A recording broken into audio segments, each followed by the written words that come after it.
Hi, I'm Maya from Bookworm Dreams and welcome to a new video. There haven't been many videos this month, like maybe 3, I think, because I did not feel like filming any. Turns out I don't like doing stuff during the weekend, but I have been reading. I've been reading a lot actually, so this will be part 1 of my February wrap-up. And in this video, I'll talk to you about the 7 books I read in the first half of the month.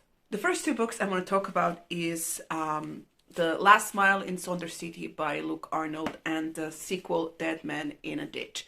So I read this for my Reddit Fantasy Bingo Challenge for the Prompt Urban Fantasy, and I wanted to reread the first one because I really enjoyed it a lot when I read it, I think for the first time 2 years ago. I think, and I'm going to reread it so I can remind myself what happened so I can do the sequel. In the series, we follow a former soldier turned private investigator who helps magical creatures, whose life he ruined after he was instrumental in his world losing all of its magic. What I enjoy about this book series is I enjoy the world building. The world building is solid. I mean, it's very imaginative.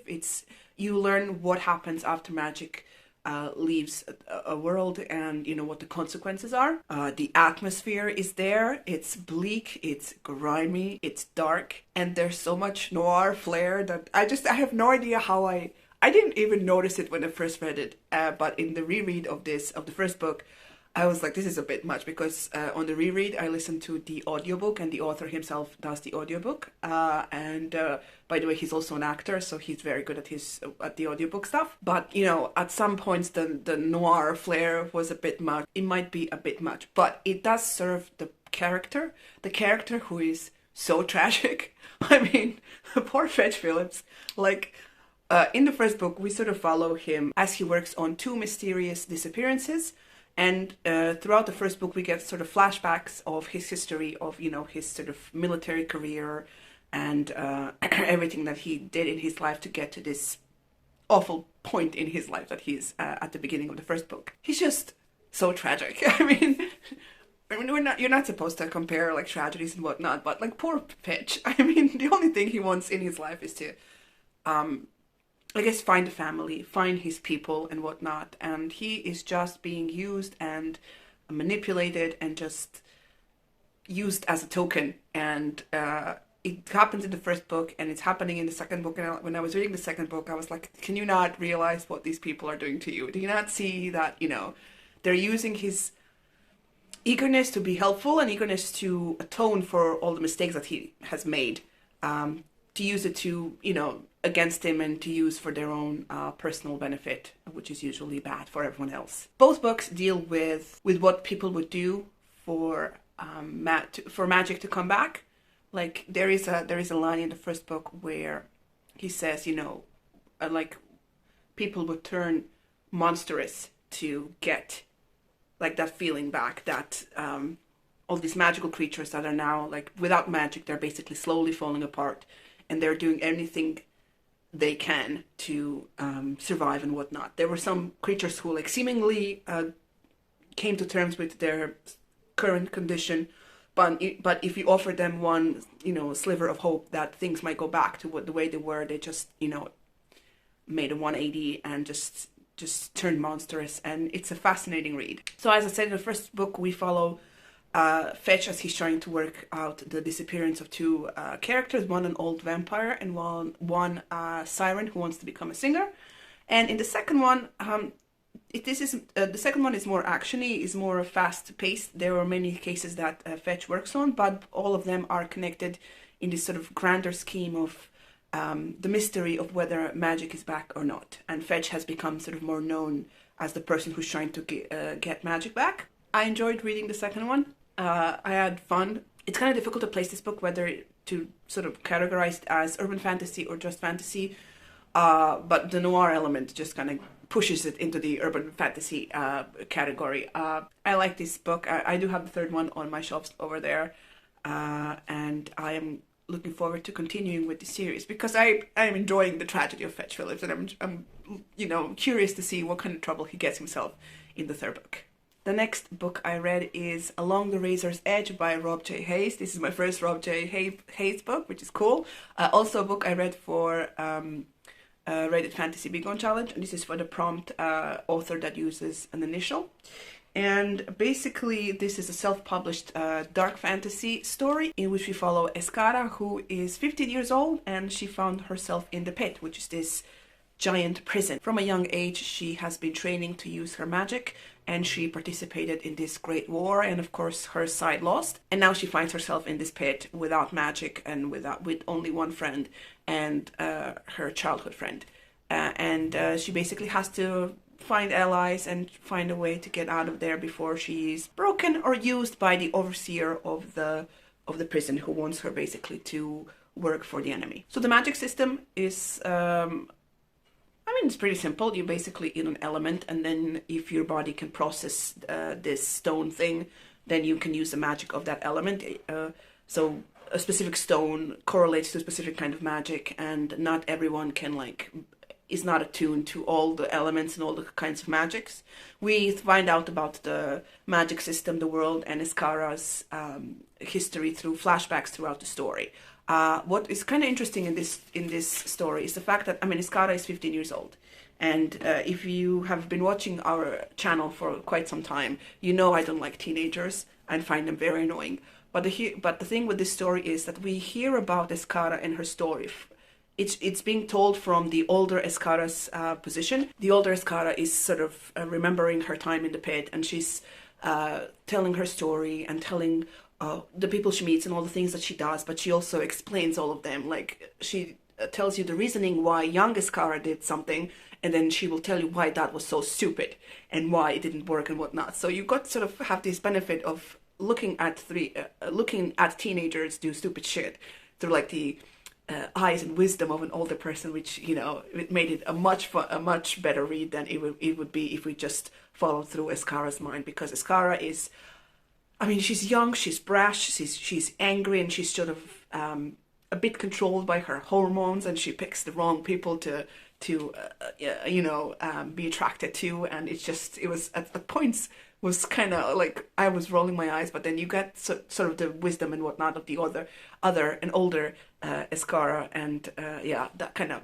made it all better. Because the story is being told by an older Escara, you do know that she's going to escape from prison. You can, I guess, logic it out, but the older Escara also sort of leaves the tidbits of like the future, like what will happen. Like, she mentions the people she meets, like her children, like some conflicts that she was a part of. So we'll see, like, in the rest of the series, I think there are 3 or 4 books in the series, how, Escara past goes and what she gets to do. I really, really enjoyed this book. The reason I got to it was on my TBR, but I got to it because I saw it on Instagram, and the person whose Instagram I saw it from, she sort of compared the vibe of this story to Chronicles of Riddick, which is an old Vin Diesel movie. So Vin Diesel made a movie called Pitch Black like a million years ago, where he played this character called Riddick.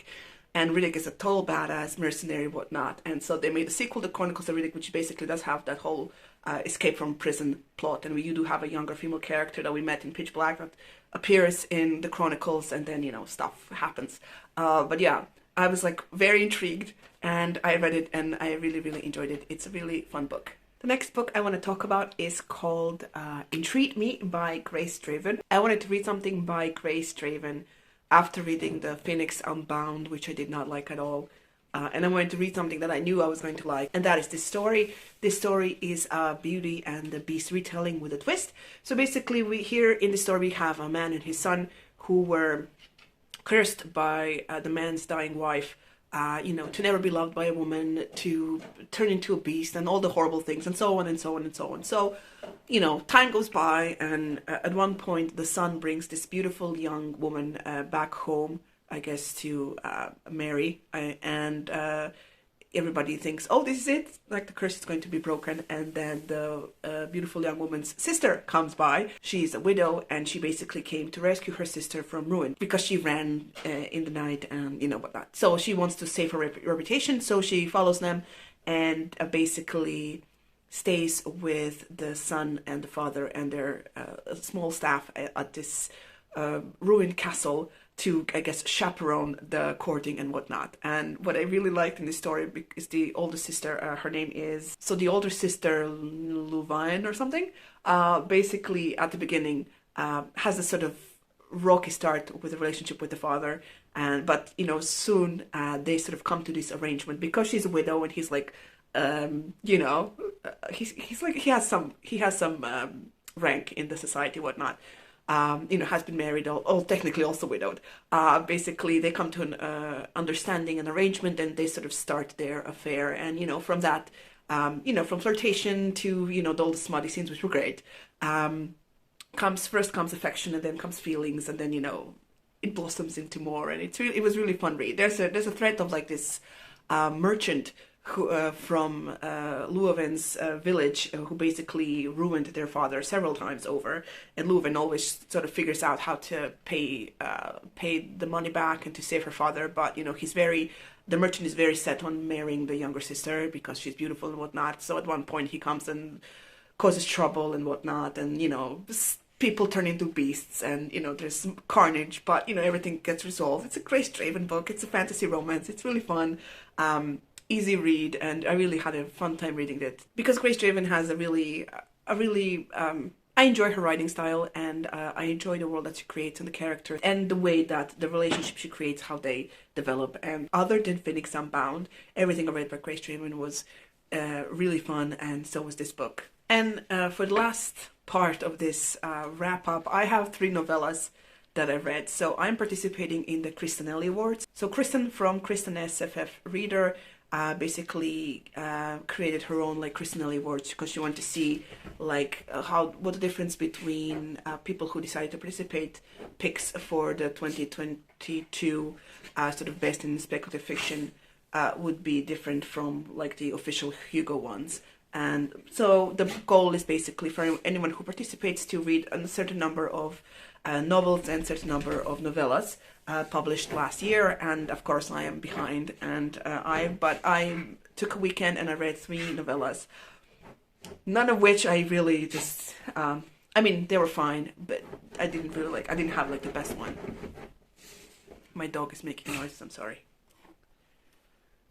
What's up? Are you disliking the blanket? Yeah.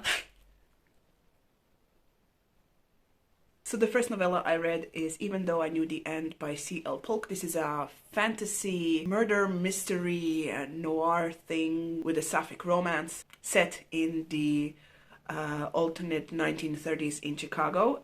Basically, we follow a character who just wants to hang out with her girlfriend in the secret queer bar, and she's also she has magic, and she basically works sort of as a private investigator, and she's tasked to figure out who what was the name, White Vampire or something.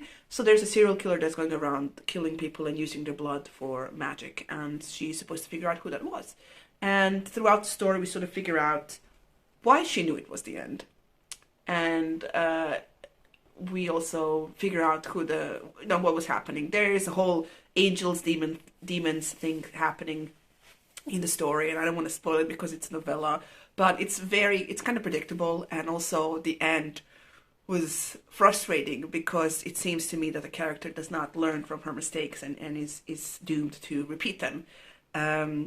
So yeah, it was fine. I enjoyed the angel demon aspect because apparently I'm missing Supernatural, the TV show, because I watched that thing religiously from like beginning to end for 15 years, and they've been off air for a couple, and apparently I do miss it, so I'm gonna have to start watching it again. Yeah, I read it. It was fine. Then I read Spear by Nicola Griffith. This is sort of a take on the Arthurian legend. We follow a girl who like knows her destiny. She wants to be part of the of King Arthur's inner circle and fight for good and whatnot. And she basically travels around with her spear, magical spear, after she basically lived in hiding with her mother, and she basically travels to do good deeds to be sort of so she can have like a reason why she can go in front of King Arthur and say, well, I need to be part of your crew and this is why. This what to say about this? First of all, I don't have any like specific affinity for or love for Arthurian legends. I don't want to say I couldn't care less, but it's not really something that sort of gripped me or interested me. I know the basics, but it's not like a thing for me. The writing was lost on me because everybody's saying that the prose was beautiful and whatnot. I mean, I guess it was worthy, but I'm not one to appreciate fancy prose, so the whole thing was lost on me.